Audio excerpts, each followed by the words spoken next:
શ્રી સ્વામિનારાયણ મુખ્ય મંદિરના મૂર્તિ પ્રતિષ્ઠા મહોત્સવ નિમિત્તે આજરોજ બપોરના 3 કલાકે મહોત્સવ સ્થળથી બાઇક રેલીનું આયોજન કરવામાં આવ્યું, જેમાં અંદાજિત 500 બાઇક અને 10 જેટલી કાર સવાર હરિભક્તો જોડાણા હતા. આ રેલીમાં આખા મહુવા શહેરને મૂર્તિ પ્રતિષ્ઠા મહોત્સવમાં આવવાનું આમંત્રણ આપવામાં આવ્યું હતું.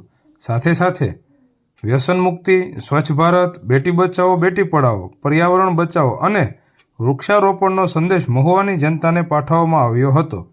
સાથે તારીખ 8/1/2025ના રોજ નીકળનાર મહોત્સવની પોથીયાત્રામાં બધાને જોડાવાનું આમંત્રણ આપવામાં આવ્યું હતું.